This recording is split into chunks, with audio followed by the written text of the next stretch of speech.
Back of the Bus podcast coming to you with another comic book review. As always, I got my man Theo Butler. I ain't saying, I'm just saying here to review War College. Number 1, Bishop's War College. So, I'm gonna be really honest about this book. I had some expectations, which is, always a treacherous proposition when you're messing with this kind of content. But I was not in love with the tone of the book. There were some things in here that I really liked. First of all, the artwork is great. I really do like the artwork. But we start out on the very first page, the data page from Ileana, Magic, like pleading. It's from Moonstar to Magic. Pleading with her.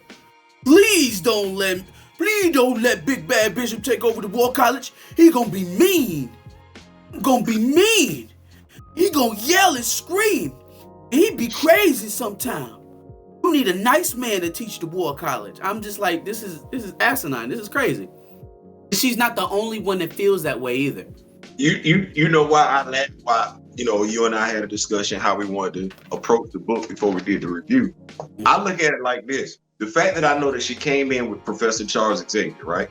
Like when she was a new mutant, that's who she was dealing with. Then Magneto was over her. He was. Then Cable was over her. Then Emma Frost was over her. She really see it don't even make you see how I just. But Bishop is the problem though. Bishop is the one that can't lead. Like I feel like sometimes these guys know what they're writing.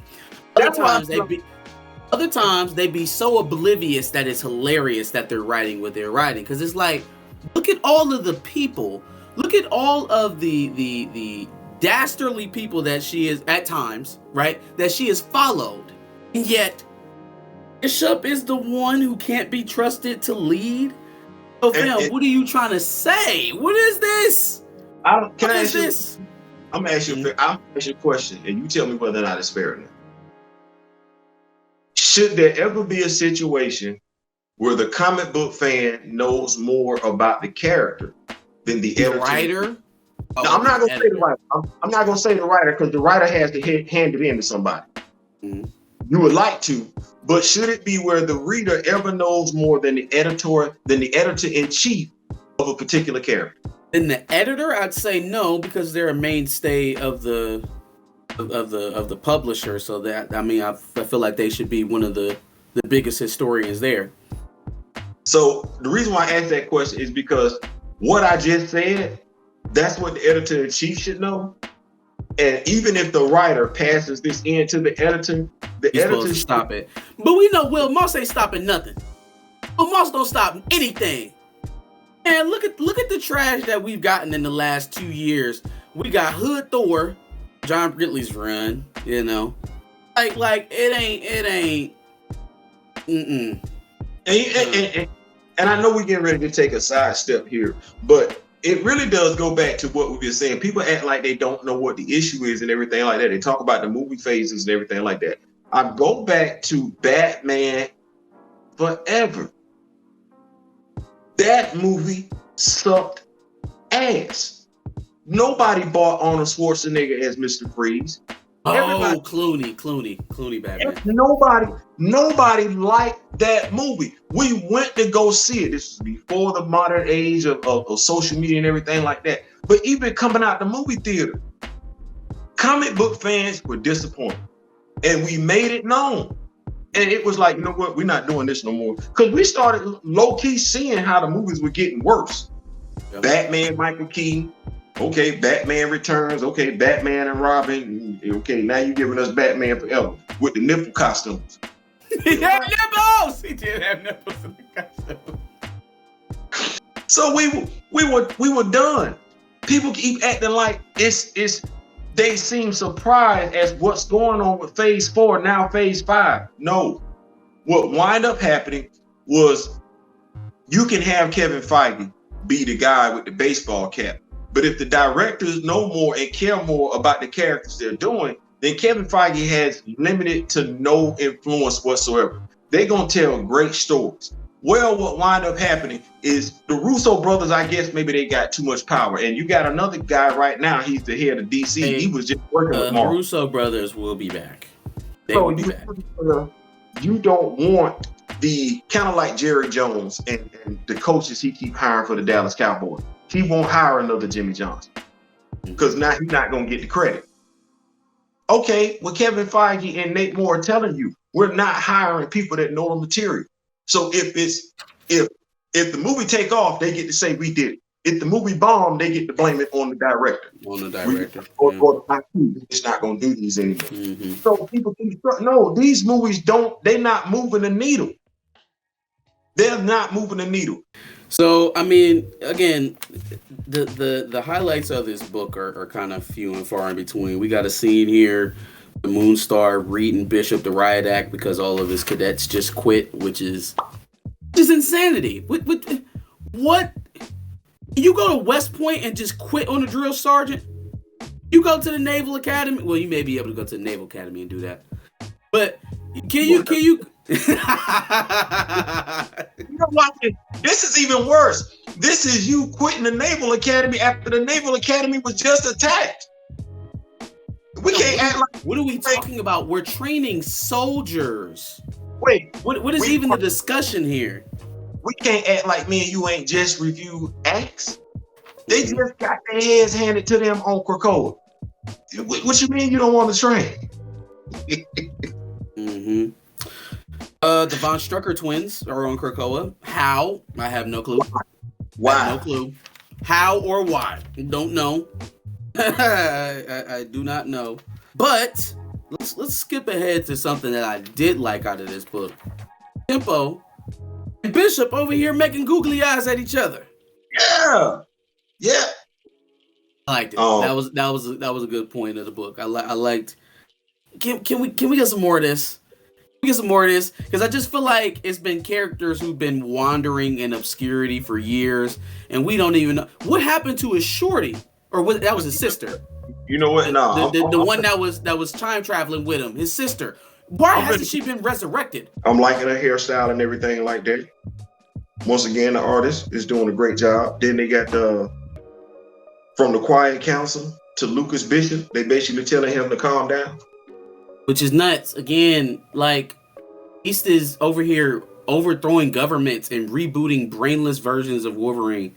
Why are we sending emails to Bishop?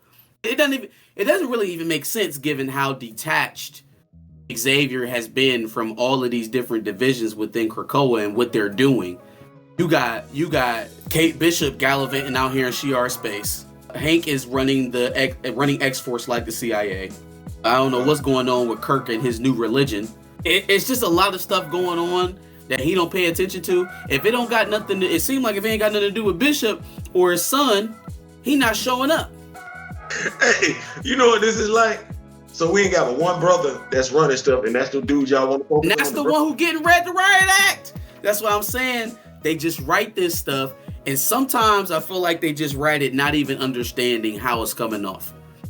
Because it's just weird. If you know what's going on in any other X book right now, and then in the very first issue, Bishop, the leader of the War College, is now getting a reprimanding. And who it came from. That's why I said, like, should there ever be a point where I, as the reader, know more than the editor? Because if I'm the editor for Marvel Comics, if I'm the editor for this, I'm like, do you know who Danny Moonstar to answer to? And if the writer tells me no, that's fair. But it's for me as the editor to educate him, like, you either got to rewrite this to where it makes sense, or you got to start this over. Why are we calling out Bishop? For many of the same things you do to, do you know what we got going on in the other X books? No. Okay, well, I suggest you read them. Like, yeah, you come on now. I can't have my name attached to no nonsense. Do something. That's what it boiled down to. I can't have my name attached to no nonsense. Okay, so what I think here happens to Bishop at the end of the book, right, is Tempo is creating this time bubble And so what I believe happens here is that when they run into Orcus and the Van Strucker twins in these caves, Bishop runs in, obviously, and whatever blast or energy they shoot off back at Tempo and Bishop ends up causing Bishop to shoot through time and space. So on the very end of this page, right, Bishop wakes up outside of the Xavier School for Gifted Mutants. But we have here the most interesting part of this book. It looks like two black chimeras. I mean, we've got Scott Summers looking 90s cartoon costume. He's got the side blaster. This one is obviously some sort of variant of Jean Grey. So let's speculate. My question is, did he go to his future, or did he go to an alternate timeline? Hey, we're here to speculate because this is the most interesting part of the book. Looking at the cover, I was disappointed. I would have liked to have gotten to that last page sooner. Looking at how a lot of time in this book. We know Cable's a hard ass, right? Mm-hmm. If we want to write a story about Cable, War College, I don't think we're gonna go above and beyond to state the obvious that he's a hard ass. Cable has always been a hard ass. That's not gonna change. We don't need to tell him that. If jumping on board point, we just need to again. I swear I heard that in my head. Again. It's like, no, we don't need to keep. Okay. But I believe issue 2 will be better. At least I'm hoping issue 2 will be better. If this is our jump off point, then yeah, it should be for sure.